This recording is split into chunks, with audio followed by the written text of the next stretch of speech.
inches.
All right, so as you see here, we got mud bottom, both sides with spawning beds everywhere. Then these white streaks right here, these are all crappies sitting right off the bottom. Here's more over here. All these white lines show up in the mud. If we were in the sand, you'd see the shadow, you wouldn't see the fish. But with the mud, we get the dark bottom, and then you can see these schools. Here's more up here. These white streaks. Here's a big tight ball right in here. So Matt, when you're traveling, what speed do you suggest people go when they're trying to side scan like this? I mean, is there a speed that you determine that you're going to get the best view? With crappies, I like just in gear 2, you can see all these crappies here. Yep. You can see shadows of suspended schools here. Yep. And, but with the muskies, you could go all the way up to 5. Okay. And they'll stick out. And in open water, looking for ciscos or mud basin walleyes, you can go 3, they'll stick out plain as day. Because in the mud here, you get that nice white line, you can see it. Okay. Now if you're looking in rocks for walleyes, you got to go really slow. Sand, they stick out pretty well, you can go almost 4.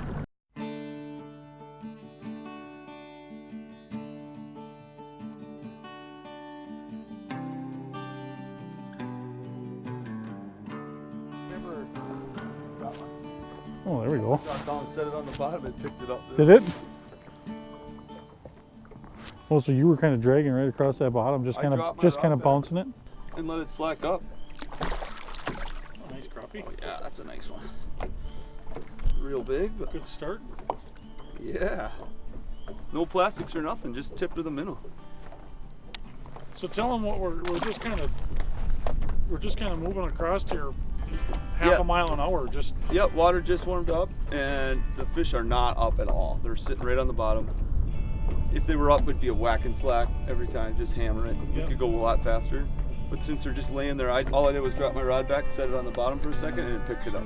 Yeah. So they're super lazy.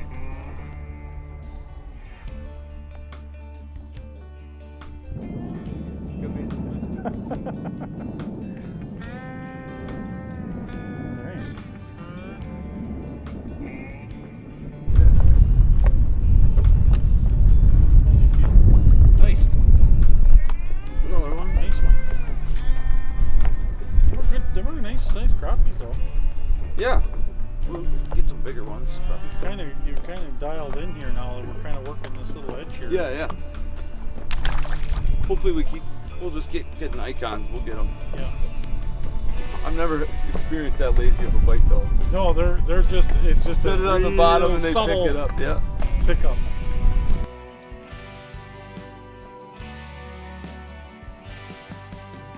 With these slowpoke jigs, we're just taking a little crappie minnow right under the chin, right out the top of the nose. And then throwing out about 25 to 30 feet. We're in 10 feet of water. And just pulling it along at 0.7, and as we slow down, the jig flutters down, and that's when we're getting popped, right when the jig's about to hit the bottom. There's not a lot of suspended fish in here. Most of them are sucked to the bottom, so this is a perfect slow drop on these jigs, so that's how we're getting them. There we go. Yeah. This is a nicer one here. Is it? Feels nice. It felt nicer. Oh, maybe not. Nice one though. See? Oh, that's a nice one. Decent one. Yeah. That's a 10. We'll eat that one. Yeah, they're There's no question now, Matt. I mean, they're socking it. They want that jig too. A little bit faster speed now. How do you say it? Slacking and whacking it? Whack and slack. Whack and slack. Yep. All right. We'll use that one. We'll go walleye fishing later and get some popping locks. Okay.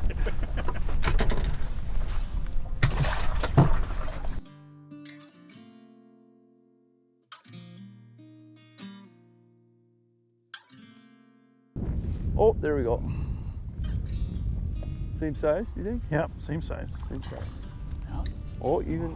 Same size. Yep, same size. So do you think these are males coming in? I do. We were here on Friday, and every fourth fish was a bigger female. Yep. We haven't caught any today. We saw those bigger ones on the side imaging up here. We'll slip up along the shoreline here and hopefully find some of the females. But again, you know, these 9-10 inches are perfect for eating. You know, anything over 12 inches, they always say kind of let them go. And yeah, let the females go. Let them females go. And no need to keep them. No. Almost got enough for a meal. Oh yeah. Oh, there you go. Yeah, finally. Good bend in the rod. Yeah, feels about the same. Springtime crappies. Water's 58 degrees. It was 53 on the other side of the bay. We just drove around until we found the warmer water. And this whole basin is silt and mud. That's why we're way back in Cutfoot here to find the warmer water. Yep. The big lake's 48 right now. So we're 10 degrees warmer in here. And a lot of bugs on the bottom out in the basin here in 15 feet. We're just working this 10-foot edge and catching them. You want 10 dial into them.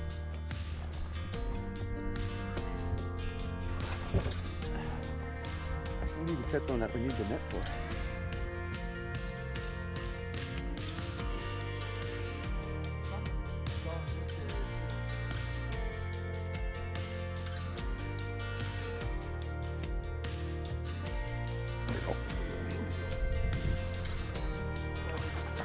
We doubled up. Doubled up.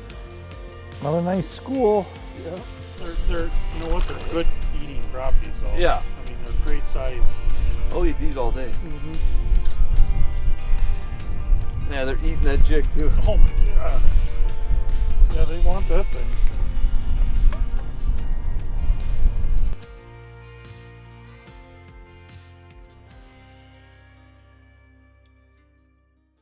I hope you guys enjoyed that segment with Matt Seifert and I. I call him the electronics guru. I've gotten the opportunity to fish with him on a couple of occasions, and when it comes to electronics, the guy is second to none. So what we were doing is, it was a pretty simple way of fishing. All we did was we just dropped that jig down to bottom, and we were going about 0.5 miles an hour, just kind of trolling and letting that slowpoke kind of porpoise along the bottom. And then what we do is just kind of drop back and let those crappies react to that bait dropping back. And that seemed to be what worked. They weren't on a real good bite because we had a cold front come in. But once we found them and they were concentrated, we ended up getting into a really good bite. So I hope you guys enjoyed this next segment where Jeff Evans and I, it's a total different way of fishing. We ended up finding some suspended crappies using the panfish cobra jig, and all we did was just put that down about 6 foot down from the cork and just kind of twitch it. Bring it back, twitch it, bring it back, twitch it. And the key is always kind of keeping that line tight, always kind of keep some contact with that bait. But this panfish cobra with a tube on it, this bait is awesome when it comes to crappie fishing and the way that it holds that tube. Electronics have become such an important part of our fishing experience now, and truth be told, we catch more fish because of them. Mm-hmm. And no matter where you're at in the country with early season crappies, it's all about finding the warmest water that's available in that particular lake. And so this temperature gauge is probably the most important feature right now this time of year. We've got 51-degree water, and usually when you have water temperatures getting to the upper 40s or low 50s, that's when you'll see those crappies start to migrate in towards their spawning areas. I'm using that side scan on a Humminbird unit, and I'm looking off to either side. Once we see, schools of fish scattered out, that's when we'll stop. We'll use the spot lock on the Minn Kota, and we'll start fishing. Jeff, when you do come in here, we talked about the electronics, but you talk about the spawning and they're moving up into the shallows. What are they kind of looking? What are you kind of looking for as far as spawning habitat?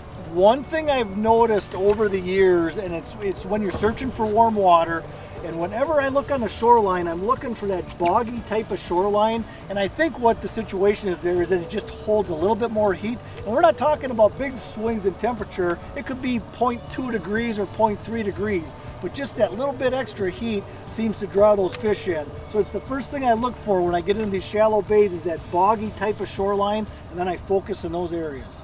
Okay. On my first cast, we're putting our panfish cobra jigs to use. We got a little plastic on them. Is that a crappie? Oh my. Up and in! Look at that one. Oh.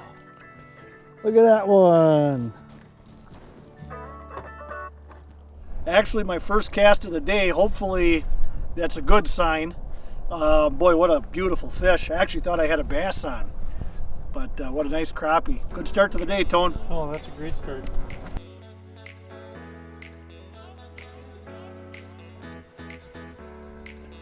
Nice fish, Tone.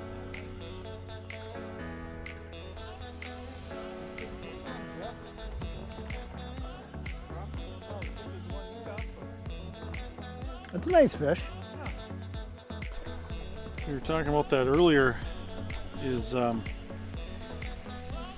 when you look at that, when you look at this panfish cobra in the water, the way you have this set up, it lays in there perfectly horizontal. Right. It's a perfect horizontal presentation for it. And you can use just about any plastic out there with it. I mean, it's really, really versatile that way. And when you're snapping it, the nice thing about it, when you're snapping it, look at that slow fall. I mean, it just, you give it a little snap, and there's so much movement in that bait. Right. That's really a nice thing about it. Yeah, it's an ideal jig. It is.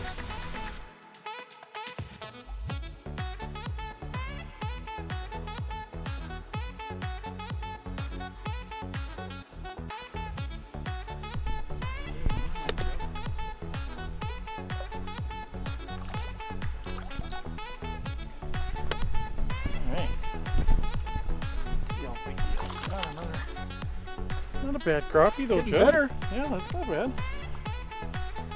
Yeah, that's actually a pretty nice crappie. It's a perfect eater right there. Mm-hmm.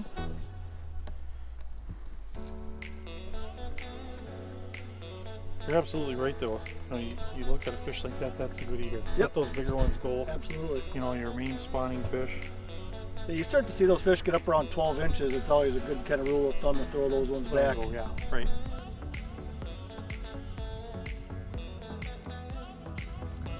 All right, Tone, we might have found a little school of them. Not too bad. That's a nice crappie. Up and in. On the panfish cobra. Found these fish here. I mean, this is a real typical pre-spawn situation. So we're in a shallow bay. Water's warming up quickly. We've got good weed growth, and for early in the season, that's key. If you can find a bay with some weed growth in it, it's gonna hold that heat a little bit better. Water temperature is 50 degrees, and that's usually when we start to see these things start biting. So this is, a real typical scenario we've got right now.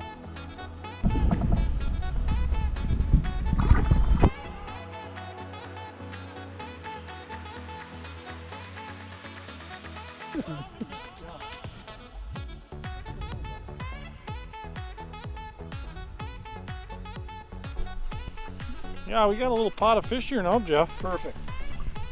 We've had to move a couple times, but this is good cast in a row here right now.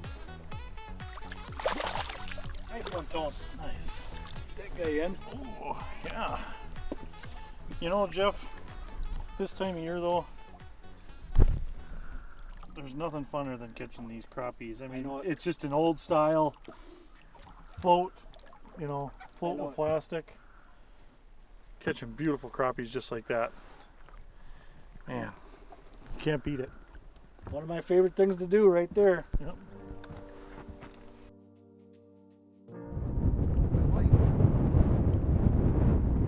It's not fun when you're the only one catching them.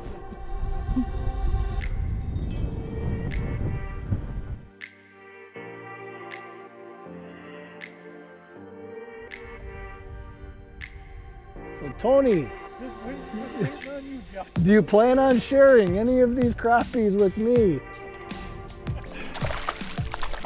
It's the spot, Jeff. It's the spot. Sounds like a big one. I'll hide it over. I noticed. I'll hide it on this side. Everything is coming where I can't get to. Yeah, I'll kind of hide it on this side. That's a dandy. Oh, that's a beauty. That is a beauty. I'm really happy for you. Yeah, I'm sure you are.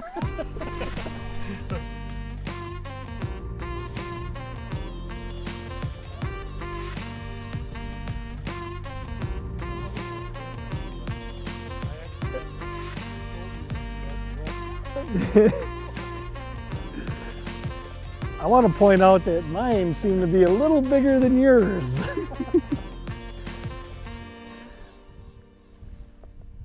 That's another nice fish. Yeah, we are getting some dandies. We came in here and sure enough in a couple hours it was all worth it, wasn't it? Yeah, it sure was. It's that time of year again. One of my favorite times of the year to chase crappies on these inland lakes.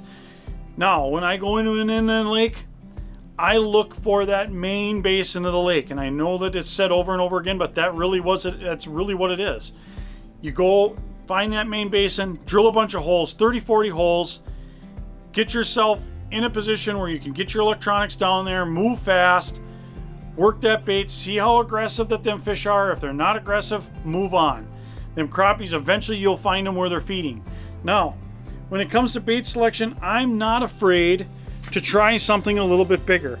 Like right here, I have a gold slowpoke, and really the profile seems big, but the beauty of this slowpoke is when it's presented to the crappies, it stays almost horizontal like this, and crappies love that when it comes to targeting them.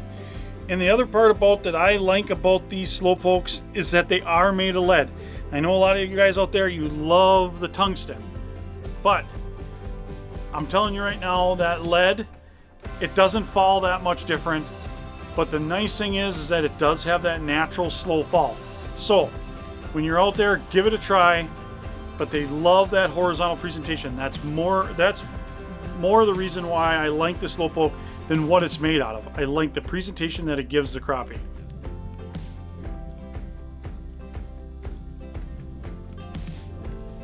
There's one. Come on, baby, come on. Ooh, got him. Nice crappie. Nice crappie.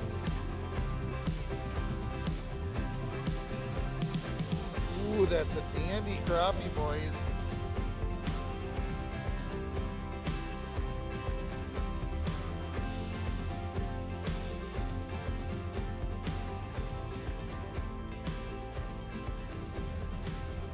The slowpoke with the straight tail. That's a nice fish. There's one. Come on, baby.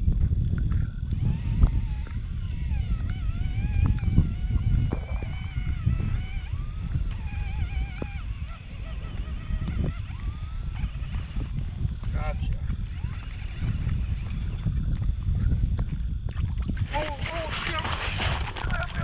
Get him. Got him. Huh? That's a good one.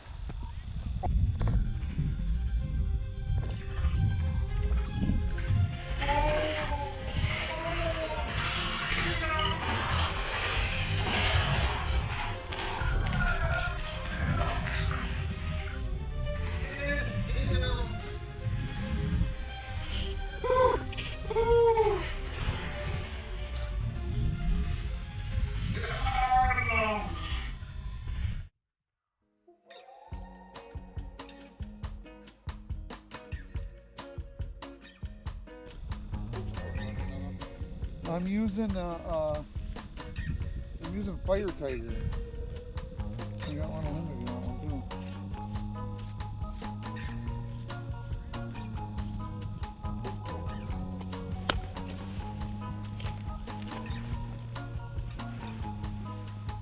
There's a crappie. Oh my God.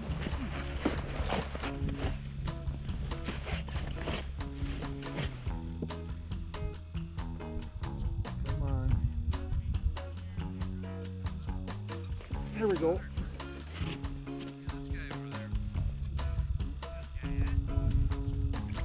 Woohoo! Yeti tool. Look at that sucker. Oh, that's a good crappie.